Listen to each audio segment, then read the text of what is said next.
We're going to Belmore Oval. A drive-through testing clinic is going to be open there in the next few days, and the local member, Tony Burke, joins me now. Tony Burke, thanks very much for joining me live from Belmore, the home of the Bulldogs, of course. I'll ask you about this report that Andrew Clennell has just brought to our viewers a few moments ago in relation to Kristina Keneally potentially going to the lower house in the seat of Fowler. But let's start with where you are and why you are at the home of the Dogs. It's going to be the first drive-through vaccine facility in Sydney, apparently. That's right. Where we are right here, Kieran, in the car park, will become the first drive-through vaccine facility in the country. So, yeah, we are right at the heart of the pandemic here in Belmore, and we've been getting the vaccination rates up as high as we possibly can. I know you've been interviewing the state members, both Sophie Kotsis, Jihad Dib, the Mayor Cal Asfor, and of course Dr Jamal Reefi, whose surgery's in Belmore. But we really need to be able to give this a further push. And there's been a concern of trying to get past every last aspect of hesitancy. Now, part of that is being able to get vaccinated in places that you're familiar with. And there's no place in the area that's more familiar for people than Belmore Oval, and the car park here is what will be used. But the other thing is there has been some hesitancy based on waiting rooms. And so one of the things we're wanting to be able to provide is for families, as we get to 12 to 15s being vaccinated, that they can effectively keep the younger members of the family in the car with them. They'll drive through, they'll get vaccinated here, they'll wait in the car on the areas through there for the 15 minutes that they have to wait before they then drive off, and then it's done, and 3 weeks later they can come back again. You mentioned Dr Jamal Reefi, probably an early favourite for Australian of the Year, given his efforts the last few months, from my understanding of his efforts in trying to boost vaccination in his community. And let's say, combating and puncturing the hesitancy that was a reality there for many. That's fair to say, isn't it? Oh, look, we had the problem that a whole lot of Australia had, Kieran, which was that there was no government public information campaign happening. And if your first language wasn't English, then there was almost nothing going out from the government at all. Now, in the suburbs around me here, 3/4 of the households here speak a language other than English at home. Now, that doesn't mean that people don't speak English. Everyone's got different levels of English available to them. But it does mean that the precision of information that needed to be provided wasn't coming out. And in that sort of vacuum, a whole lot of the conspiracy theories that have ricocheted around the country have been here too. But the rates are high now, aren't they? Against hesitance. The rates have shot up, haven't they? The vaccination rates have been shooting up now. So Belmore, Campsie, Lakemba, we're all now looking above 70% for the first shot. We've got a way to go for the second shot. But, if we can get up into the high 80s, which Campsie's now in the 80s, if we can get right up into the high 80s or the 90s, then we'll provide a level of protection that we really need. Because, you look at the case numbers come through every day, and I've spent the last couple of days going around people's homes, dropping off out to the front doorstep the different food packages.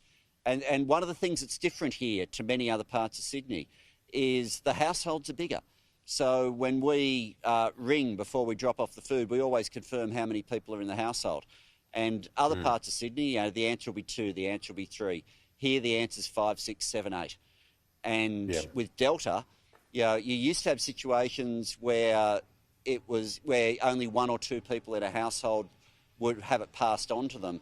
Now it's very difficult. You get some situations, but it's very difficult now to have a circumstance where it doesn't go through the whole household with Delta. The Labor Party has provided an FOI document this afternoon showing that the government was offered a meeting with Pfizer, that Pfizer approached the government halfway through last year, not the other way around, and offered a meeting with the health minister. Subsequently, it was an assistant secretary of the department that met with the executives of Pfizer Is it a fair defence, though, for Mr Hunt to say that was right in the middle of the Victorian second wave and there were a lot of other competing challenges on his time at that point? No, that's not an excuse at all. The reality here is we are in a mess right now.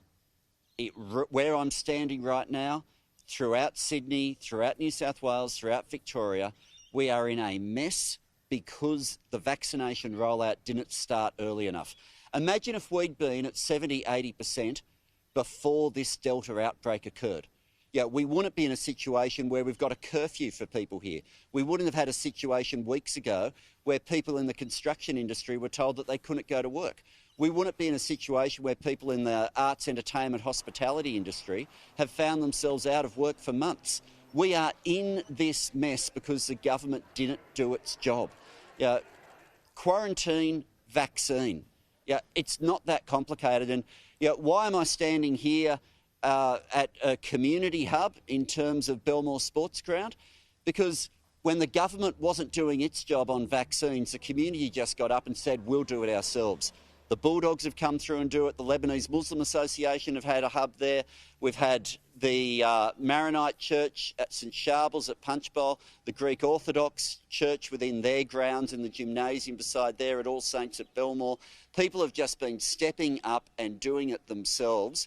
But Australia, the economy, being able to do something as simple as go to work would have been fundamentally different if the government had taken the vaccine supply seriously when they first had that opportunity with Pfizer.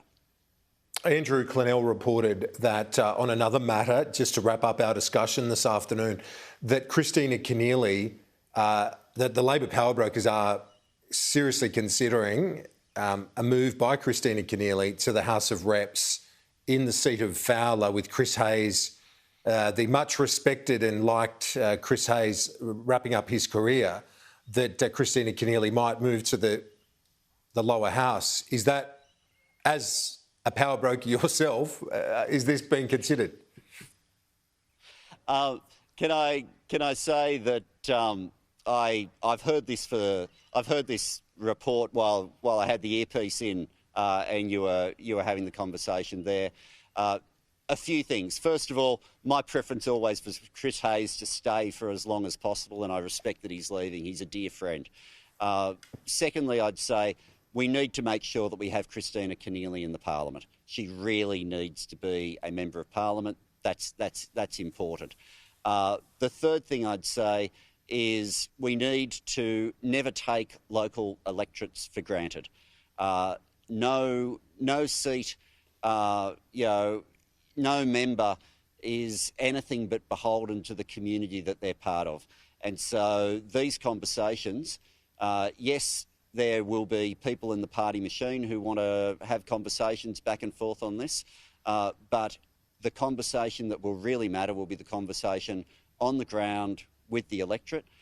This is a part of Sydney that has been very hard hit during COVID, and in any discussions, making sure that the community is not taken for granted is something that needs to be absolutely the first principle of any conversation at all. And just to clarify that, do you mean that the branch, the local rank and file, that they would all have to be on board with such a move? Well, as I say, you've reported something that I wasn't expecting in terms of the conversation today. I've heard every different rumour at different points with respect to Fowler. I only get concerned when people think the conversation can happen devoid of a direct engagement with the local community. These local communities have been very loyal to the Labor Party for a very long time, and working closely with them is of critical importance. Now, I say all that with a direct understanding. We need to make sure that Kristina Keneally is a member of Parliament. She's our Deputy Leader in the Senate. She has carried immense firepower there in the Senate. We're very lucky to have her in the Labor Party. You were very lucky to lose her from Sky News. But I just do need to add at every point, if in these conversations a local community feels taken for granted, you make those decisions at your peril. So working all of this through with the local community is going to be really important.